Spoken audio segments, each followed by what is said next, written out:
గజం భూమి 13,500 రూపాయలతో 151 గజాల భూమి 20 లక్షలు మాత్రమే. యువగళం సభకి ఆహ్వానించిన జాతీయ అధ్యక్షులు కింజారపు అచ్చెన్నాయుడు గారికి, రాష్ట్ర తెలుగుదేశం అధ్యక్షులు కింజారపు అచ్చెన్నాయుడు గారికి, తెలుగుదేశం జాతీయ అధ్యక్షులు శ్రీ నారా చంద్రబాబు నాయుడు గారికి, యువ నాయకులు, తెలుగుదేశంని ముందు తరంకి నడిపిస్తున్న యువ నాయకులు శ్రీ నారా లోకేష్ గారికి, వేదిక పైనున్న తెలుగుదేశం పెద్దలకి, తెలుగు మహిళలకి, తెలుగుదేశం కార్యకర్తలకి, తెలుగుదేశం నాయకులందరికీ పేరు పేరున నా హృదయపూర్వక నమస్కారం. ఈ వేదిక పైన ఉన్న జనసేన నాయకులకి, పిఏసి చైర్మన్ నాదెళ్ల మనోహర్ గారికి, ఇక్కడికి వచ్చేసిన జన సైనికులకి, సభకు మద్దతుగా వచ్చిన వీర మహిళలకి నా హృదయపూర్వక నమస్కారం. మా సోదరులు, సోదర సమానులు శ్రీ నందమూరి బాలకృష్ణ గారికి నా ప్రత్యేక నమస్కారం. ఈ సభని, యువగళాన్ని సభ ఇలా జరుగుతుంది, నన్ను ఆహ్వానించాలని ప్రతిపాదన వచ్చినప్పుడు నేను నాదెళ్ల మనోహర్ గారికి ఒకటి చెప్పాను. 220 రోజుల పైచిలుకు పాదయాత్ర చేసి 3000 కిలోమీటర్ల పైగా నడిచి 97 నియోజకవర్గాలు ప్రత్యక్షంగా అక్కడున్న ప్రజల కష్టాలన్నీ, సాధక బాధలు తెలుసుకొని, ఇది లోకేష్ గారి రోజు, ఇది ఆయన రోజున ప్రత్యేకించి ఆయనే ఉండాలి తప్ప ఇంకా వేదిక పైన నేను ఉండడం సబబా అంటే కాదు, మీరు ఖచ్చితంగా ఉండాలి అని లోకేష్ గారు మనస్ఫూర్తిగా నన్ను ఆహ్వానిస్తే 4 దశాబ్దాలు సుదీర్ఘ అనుభవంతో ముఖ్యమంత్రిగా, ప్రతిపక్ష నాయకులుగా శ్రీ నారా చంద్రబాబు నాయుడు గారు ఆహ్వానం మేరకు మనస్ఫూర్తిగా నేను ఈ ఆహ్వానాన్ని మన్నించి ఇక్కడికి వచ్చాను. పాదయాత్ర జగన్ గారి పాదయాత్ర లాంటిది కాదు, ఇది బొగ్గలు మీరే పాదయాత్ర కాదు, ఇది కష్టాలు తెలుసుకున్న పాదయాత్ర, మాటలతో ఉన్న పాదయాత్ర కాదు, చేతలతోటి చూపించే పాదయాత్ర.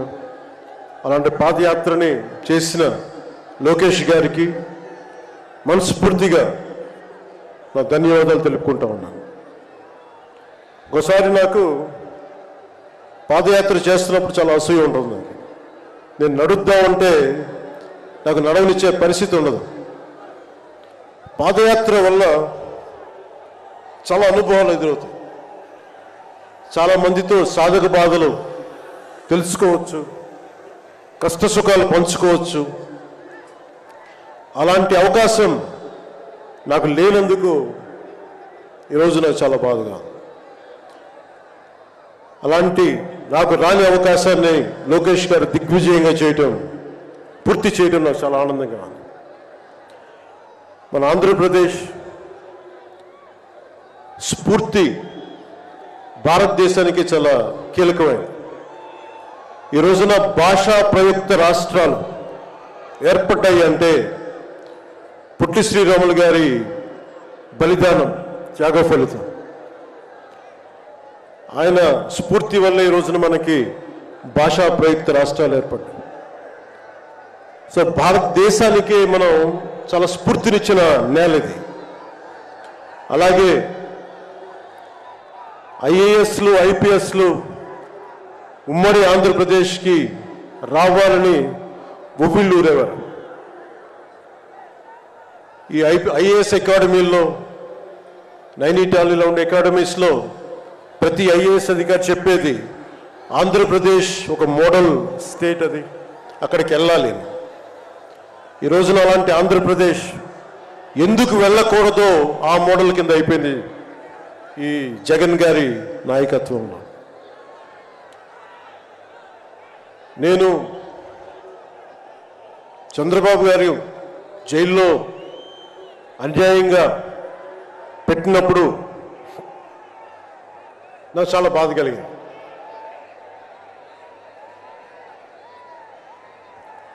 కష్టాలు చూసిన వాడిని, కష్టాలు దగ్గరగా పెద్దల నుంచి చిన్నప్పటి నుంచి చూసిన వాడిని, కష్టాలు అనుభవించిన వాడిని, ఓటమి వచ్చినప్పుడు ఒంటరితనం ఎలా ఉంటుందో తెలిసిన వాడిని, ముఖ్యంగా శ్రీ నారా చంద్రబాబు నాయుడు గారి కుటుంబ సభ్యులు వేదన అర్థం చేసుకున్నవాడిని, శ్రీమతి భువనేశ్వరి గారి బాధని దూరం నుంచే అర్థం చేసుకున్నవాడిని. నేను ఏమి ఆశించి మద్దతు ఇవ్వలేదు. మనిషి కష్టాల్లో ఉన్నప్పుడు నా వంతు సాయంగా ఉండాలి అని చెప్పి బయటికి వచ్చి రాజమండ్రి జైలు వారిని మాట్లాడి ఇన్ని దశాబ్దాలు సుదీర్ఘ రాజకీయ అనుభవంతో జాతీయ స్థాయిలో ఎన్డీఏ లాంటి దీనికి పక్షానికి చాలా కీలకమైన బాధ్యతలు వహించిన వ్యక్తి ఆయన్ని జైల్లోకి అన్యాయంగా పెట్టడం చాలా చాలా బాధ కలిగించింది. కాంగ్రెస్ నాయకులు చేసిన తప్పుకి సోనియా గాంధీ గారు పెట్టారు జగన్ గారిని జైల్లో. ఆ కక్ష చంద్రబాబు గారి మీద చూపించడం చాలా అవివేకం. ఇలాంటి పరిస్థితుల్లో రాష్ట్ర విభజన జరిగినప్పటి నుంచి 2014 నుంచి విభజన జరిగినప్పటి నుంచి ఈ రోజున హైదరాబాద్ రాజధాని ఆంధ్రప్రదేశ్కి తెలంగాణకి ఉమ్మడిగా అభివృద్ధి చేసిన రాజధాని. మనకి రాజధాని లేకుండా విభజన జరిగి సరైన పంపకాలు లేకుండా విభజన జరిగి ఇలాంటి కష్ట సమయాల్లో నేను ఆ రోజున తెలుగుదేశం పార్టీ, భారతీయ జనతా పార్టీకి సంయుక్తంగా నేను పోటీని విరమించుకొని మరీ మద్దతు ఇచ్చాను. దానికి కారణం కూడా ఒక దశాబ్దం పాటు ఒక పార్టీని నడపాలి అంటే చాలా బలమైన అనుభవం ఉండాలి. కూర్చొని అనుభవంతో భవిష్యత్తులో పార్టీ చాలా అవసరం అని చెప్పి నేను ఒక దశాబ్ద కాలం పాటు ప్రత్యక్ష రాజకీయాల్లో ఉందాం అని ఆలోచించి ఆ రోజున తెలుగుదేశం పార్టీకి మద్దతు తెలిపాం. ప్రభుత్వం వచ్చింది ఆ రోజున. దురదృష్టవశాత్తు చిన్న అభిప్రాయ భేదాలు కావచ్చు, కమ్యూనికేషన్ గ్యాప్ వల్ల కావచ్చు 2019లో అది ముందుకు తీసుకెళ్ళలేకపోయాం. ఆ తీసుకెళ్ళలేని లోటు, దాని తాలూకు రియాక్షన్ వైఎస్ జగన్ ప్రభుత్వం వచ్చేసింది. నేను ఏ రోజున కూడా ఒక దశాబ్దం కాలం పాటు చాలా సుదీర్ఘమైన అనుభోగిలో రాజకీయాలకు ఈ ఆంధ్రప్రదేశ్కి కావాలి, నా వంతు కృషి నేను మద్దతు ఇద్దామని ఆ ప్రయత్నంలో మనం మిస్ అయ్యాం. దాన్ని ఈ 2024 మనం ప్రభుత్వాన్ని స్థాపిస్తున్నాం, మార్పు తీసుకొస్తున్నాం, జగన్ని ఇంటికి పంపించేస్తున్నాం. నేను వింటుంది 25 మంది ఎమ్మెల్యేలని మార్చారు, ఇంకొక 80 మంది, మొత్తానికి కలిపి 80 మంది ఎమ్మెల్యేలు మారుస్తున్నారని వింటా ఉన్నాను. మార్చాల్సింది ఎమ్మెల్యేలు కాదు, ఈ రాష్ట్ర ముఖ్యమంత్రి జగన్. నాకు జగన్ మీద వ్యక్తిగతంగా నాకు అసలు కోపం లేదు. నిజంగా ఒక బలమైన ఆధిక్యతతోటి ముఖ్యమంత్రి అయ్యి ప్రభుత్వాన్ని సమర్థవంతంగా నడిపి ప్రజలకి మేలు చేయాల్సిన వ్యక్తి కూల్చివేతలతో మొదలుపెట్టాడు. ప్రత్యర్థుల్ని ఇబ్బంది పెట్టే విధంగా ప్రతి ఒక్కరిని ఎదురు తిరిగితే ఏంటని ప్రశ్నిస్తే వారిని కేసులు బనాయించి ఇబ్బంది పెట్టే పరిస్థితుల్లో ఈ ముఖ్యమంత్రి ఉంటే నేను ఇలాంటి ప్రభుత్వం ఉంటుందని నేను ఊహించలేదు. ఆయన స్వయంగా ప్రమాణ స్వీకారానికి నన్ను ఆహ్వానించినప్పుడు వారికి ఒకటే తెలియజేశాను, మీరు చాలా సమర్థవంతంగా పరిపాలించండి, ప్రజలకి మేలైన ప్రభుత్వం ఇవ్వండి, మేము ఒక పార్టీగా ప్రజల పక్షాన్ని వహించి సద్విమర్శే చేస్తాం అని అంటే చెప్పి ఆయనకి నా శుభాకాంక్షలు తెలియజేశాను.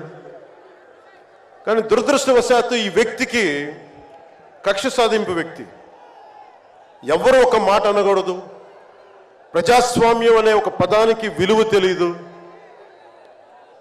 ఏదైనా మాట్లాడితే దాడులు చేయించడం, చాలా నీచంగా తిట్టించడం, ఇన్ని దశాబ్దాల ఆంధ్రప్రదేశ్ రాజకీయ చరిత్రలో ఏ ఒక్క నాయకులు కూడా వైఎస్ రాజశేఖర రెడ్డి గారితో కలిపి కూడా ఏ ఒక్కరు కూడా ఇంటిలో బయటికి రాని ఆడపడుచుల్ని తల్లుల్ని ఒక్క మాట లేదు. ఎవరు కూడా నాయకుల్ని తిట్టారు, విమర్శలు చేశారు, దిగజారుడిగా మాట్లాడి ఉండొచ్చేమో, కానీ ఇంటిలో బయటికి రాని ఆడపడుచుల్ని, ఇంటి పట్టునే ఉండి బయటికి రాని తల్లుల్ని చాలా నీచంగా విమర్శించే ఈ సంస్కృతి జగన్ నాయకత్వంలో ఈ వైసీపీ ప్రారంభించింది. ఎంతమంది కన్నీళ్లు పెట్టుకున్నారు, ఎంతమంది స్త్రీలు బాధపడ్డారు. ఒకటే అనిపిస్తుంది, ఈ వ్యక్తికి అడగాలనిపించినప్పుడు ఇంట్లో ఉన్న తల్లికి చెల్లికే విలువ ఇవ్వనేవాడు మన ఇంట్లో ఉన్న ఆడపడుచులకి ఏం గౌరవం ఇస్తాడు? ఇంట్లో తల్లికి చెల్లికి విలువ ఇవ్వనేవాడు 30,000 మంది ఆడపిల్లలు అదృశ్యం అయిపోతే ఏం పట్టించుకుంటాడు?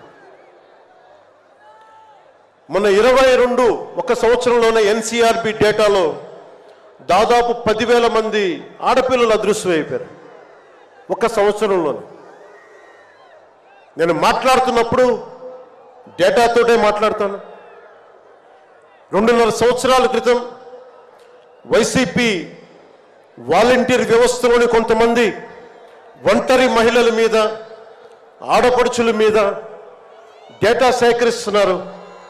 దీని మీద మీరు మాట్లాడండి అని చెప్పి చాలామంది పెద్ద స్థాయి వ్యక్తులు నాతో మాట్లాడినప్పుడు దాదాపు ఇన్ని వేల మంది, 30,000 మంది పైచులకు ఆడవాళ్ళు అదృశ్యం అయిపోయారు, మీరు మాట్లాడండి అని చెప్పినప్పుడు నేను నమ్మలేదు.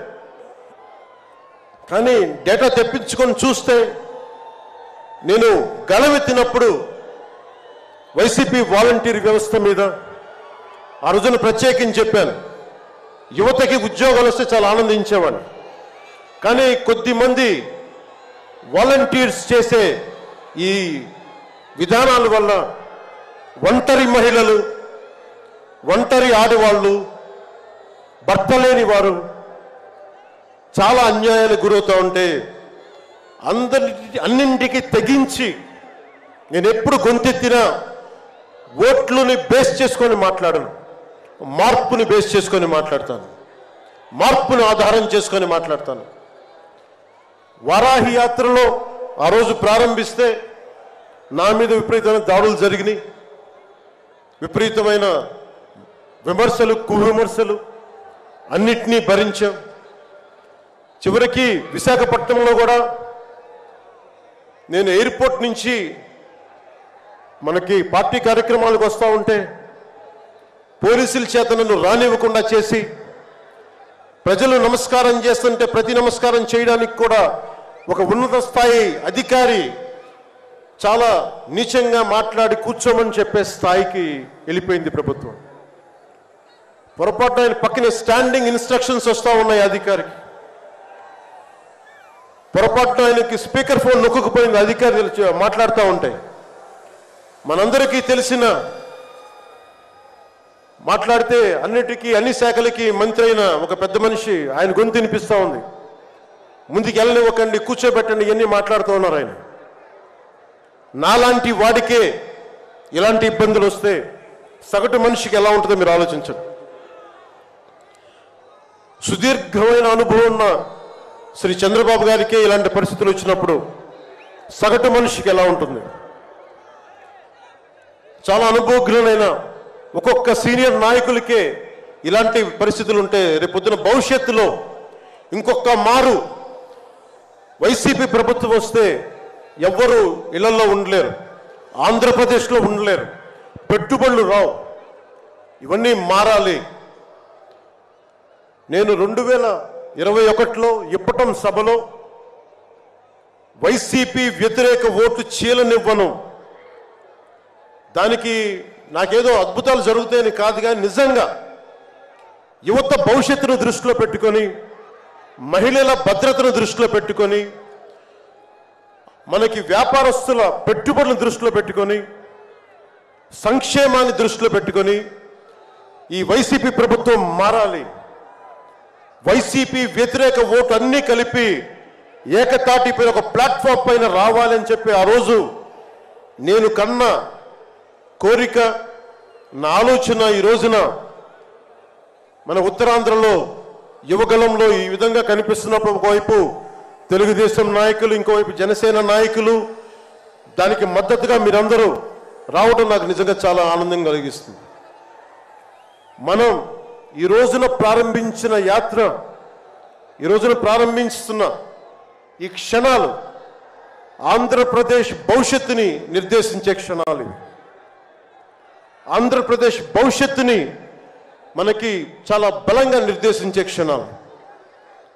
ఈ రోజున నేను భారతీయ జనతా పార్టీ, నరేంద్ర మోదీ గారి నాయకత్వంలోని భారతీయ జనతా పార్టీ అలయన్స్లో ఉండి కూడా అందరూ అనుకుంటా ఉన్నారు, నువ్వు ఎలాగ మాట్లాడావు, మోసం చేసావు భారతీయ జనతా పార్టీ. చాలామంది కొంతమంది మాట్లాడుతూ ఉంటే వైసీపీ నాయకులు, వారందరికీ నేను సభాముఖంగా తెలియజేస్తున్నాను, ఆంధ్రప్రదేశ్ పరిస్థితులు ప్రత్యేకంగా నేను జాతీయ స్థాయి నాయకులకు వివరించాను. వారికి వివరించి నాకు వేరే దారి లేదు. నాకు రోడ్డు మీద తిరుగుదామంటే కేసులు పెడతా ఉన్నారు, ప్రజాస్వామ్యబద్ధంగా గళం విప్పుదామంటే కేసులు పెడతా ఉన్నారు, వ్యవస్థల్ని నిర్వీర్యం చేస్తూ ఉన్నారు. ఒక చిన్నపాటి సినిమా టికెట్లకు కూడా కూర్చోబెట్టి మొత్తం చీఫ్ సెక్రటరీ దగ్గర నుంచి ఎంఆర్ఓల దాకా వాడి ప్రజా వ్యవస్థలను దుర్వినియోగం చేస్తూ ఉన్నారు. నాలాంటి వాడికి సమస్యలు ఉన్నప్పుడు భవిష్యత్తులో ఆంధ్రప్రదేశ్ అంధకారానికి గురవుతుంది.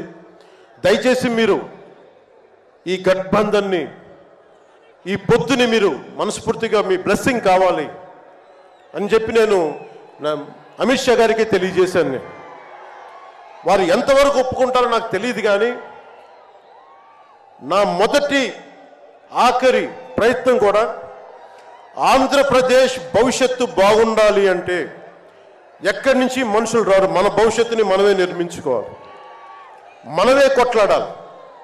అలాంటి ఆంధ్రప్రదేశ్ భవిష్యత్తుకి వైసీపీకి నాయకులు అందరని చెప్పట్లేదు, కానీ గూండాగర్దీ చేసేవాళ్ళు, క్యారెక్టర్ అసాసినేషన్ చేసేవాళ్ళు, ఆడపడుచుల్ని అగౌరవపరిచేవాళ్ళు, వీరందరికీ సభాముఖంగా చెప్తున్నాం, ఇది ఈ రోజున మేము ఎన్నికల పొత్తు చాలా కీలకమైంది. మనం కనుక ఈ పొత్తు పెట్టుకోకపోతే భవిష్యత్తులో రోడ్ల మీదకి వచ్చి కర్రలు కత్తులు పట్టుకొని వైసీపీ గూండాలతో కొట్లాడాల్సి వస్తుంది. నేను కేంద్రంలో ఇదే చెప్పాను, ఈ రోజున కనుక మనం ఈ పొత్తును పెట్టుకోకపోతే నాతో సహా వైసీపీ గూండాలని ఎదుర్కోవడానికి ఒక కర్ర కత్తో పట్టుకొని మేము కూడా రోడ్ల మీదకి వచ్చి మేము వీధి గొడవలు క్రియేట్ చేసుకు మేము రక్షించుకోవాల్సి వస్తుందని చెప్పి నేను ప్రత్యేకించి కేంద్ర నాయకత్వానికి చెప్పాను. ఎందుకంటే భవిష్యత్తులో ఇంకొకసారి వైసీపీ వస్తే నేను 2019లో కూడా చెప్పాను, ప్రతి కొండని కోలని వీళ్ళు దోచేసుకుంటారని. వీరికి ప్రజాస్వామ్యం మీద గౌరవం లేదు వీరికి. అందుకని ప్రత్యేకించి ఈ పొత్తుని సాధ్యమైనంత ఎక్కువ కాలం ఉంటే ఆంధ్రప్రదేశ్ భవిష్యత్తు నిలదొక్కునే వరకు ఇది ఉండాలి పొత్తుని మనస్ఫూర్తిగా నేను ఆకాంక్షిస్తున్నాను. నేను భవిష్యత్తు నేను కూర్చునేది రోడ్లు కానీ సోదరులు లోకేష్ గారు చెప్పారు, జనసేన ఆలోచన విధానంతో మేమందరం మాట్లాడుకున్నాం. భవిష్యత్తులో ఉమ్మడి మేనిఫెస్టో కూడా రిలీజ్ చేస్తాం.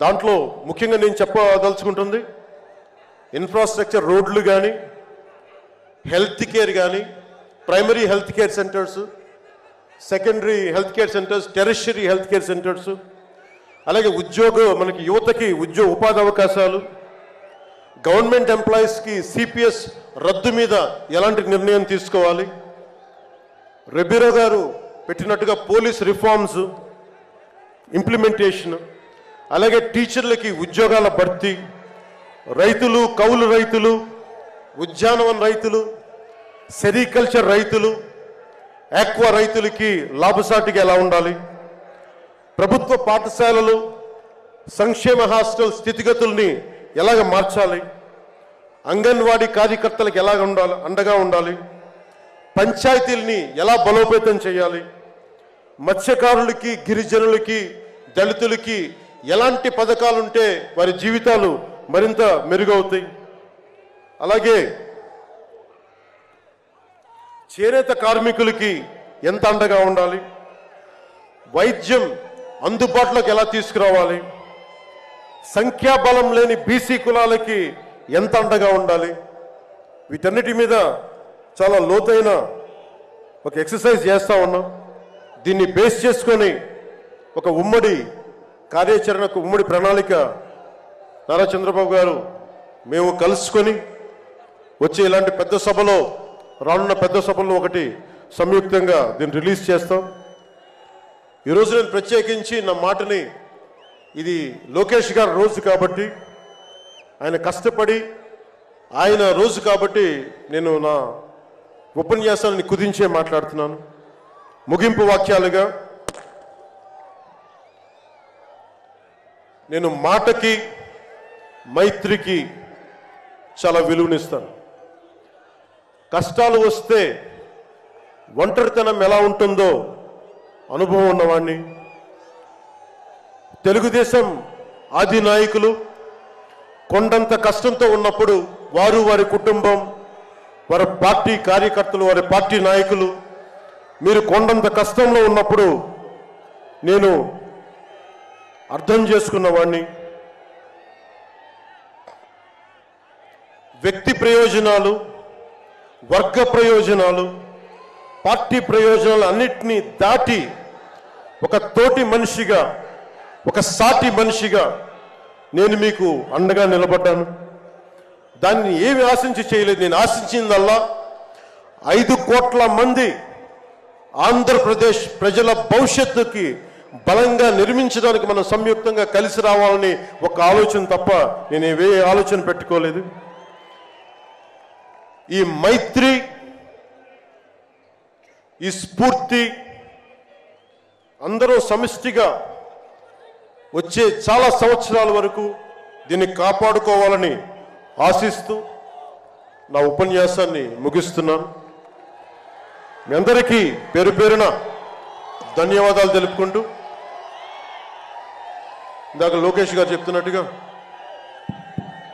హలో ఏపీ చెప్పుకుందాం ఒకసారి. Hello AP, hello AP. వైసీపీకి బాయ్ బాయ్ చెప్దాం, మన ప్రభుత్వాన్ని స్థాపించుకుందాం, భవిష్యత్తు నిర్మించుకుందాం అని తెలియజేసుకుంటూ మీ అందరికీ పేరు పేరున ధన్యవాదాలు తెలుపుకుంటూ, తెలుగుదేశం జనసేన మైత్రి వర్ధిల్లాలి, ఇది చాలా అద్భుతంగా సాగాలని మనస్ఫూర్తిగా కోరుకుంటూ, దీనికి బీజేపీ అధినాయకత్వం సంపూర్ణమైన ఆశీస్సులు అందజేస్తానని మనస్ఫూర్తిగా ఆకాంక్షిస్తూ సెలవు తీసుకున్నాను. జై హింద్.